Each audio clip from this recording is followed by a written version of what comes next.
प्रदेश में विधानसभा चुनाव जीतने के साथ ही लोकसभा चुनाव जीतकर तीसरी बार केंद्र में सरकार बनाने वाली भारतीय जनता पार्टी अब आने वाले निकाय चुनाव और पंचायत चुनाव की तैयारी में जुट गई है। प्रदेश कार्य समिति के बाद अलग अलग जिलों में जिला कार्य समिति की बैठक आयोजित की जा रही है। इसी तारतम्य में अंबिकापुर में भाजपा जिला कार्य समिति की बैठक आयोजित की गई, जहां भाजपा के अलग अलग संगठन के पदाधिकारियों ने शिरकत की। सरगुजा जिले में विधानसभा चुनाव में के बाद पहली बार जिला कार्य समिति की बैठक हो रही है और यह इसलिए भी खास है क्योंकि अब तक अंबिकापुर विधानसभा का चुनाव बीजेपी नहीं जीत सकी थी, मगर इस विधानसभा चुनाव में भाजपा ने न सिर्फ अंबिकापुर विधानसभा सीट पर जीत दर्ज की है, बल्कि जिले के तीनों विधानसभा सीटों को जीतने में भाजपा सफल साबित हुई है। यही कारण है कि भाजपा इससे खासा उत्साहित है और आने वाले चुनाव की तैयारी में जुट गई है। वर्तमान समय में नगर निगम के साथ साथ पंचायत में भी कांग्रेस का कब्जा है। ऐसे में इस बार भाजपा न सिर्फ निकाय चुनाव में जीत की रणनीति तैयार कर रही है, बल्कि पंचायत चुनाव में भी ज़्यादा से ज़्यादा सीटें भाजपा जीतने की तैयारी में जुट गई है।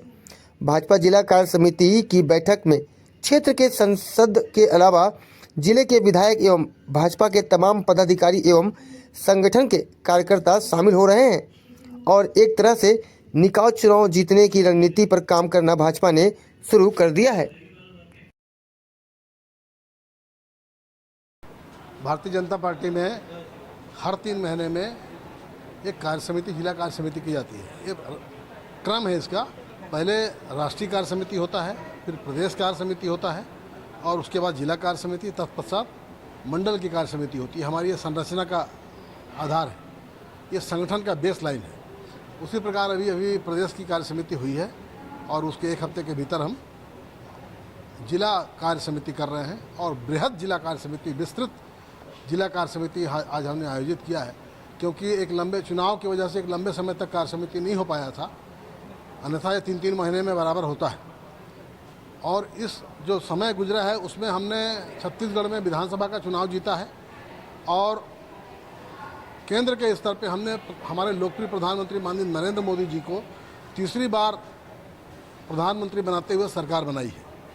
तो कुल मिलाकर के खुशी का वातावरण है, प्रसन्नता का वातावरण है और इस परिप्रेक्ष्य में हमने एक बृहद जिला कार्य समिति का आयोजन किया है, जिसमें हमारे संगठन के सभी घटक आज पहुंचेंगे। लगभग अपेक्षित संख्या 400 की है और मैं उम्मीद करता हूं कि 400 लोग यहां पहुंचेंगे। हालांकि वर्षा काल का समय है, खेती किसानी का भी समय है, फिर भी मुझको ऐसा लगता है कि हमारे 100% लोग यहां पहुंचेंगे और हम माननीय द्रौपदी मुर्मू जी का जो अभिभाषण है उसका पाठन करेंगे, राजनीतिक प्रस्ताव लाएंगे, उसका समर्थन करेंगे, लोकसभा की समीक्षा करेंगे। आने वाले समय में जो पंचायत, नगरीय निकाय के चुनाव होने हैं उस पर भी दृष्टि डालेंगे और एक समग्र रूप से हमारे जो मुख्य अतिथि आज के माननीय राम प्रताप जी हैं, वो एक समग्र रूप से सभी विषयों पर प्रकाश डालते हुए उसका समापन करेंगे।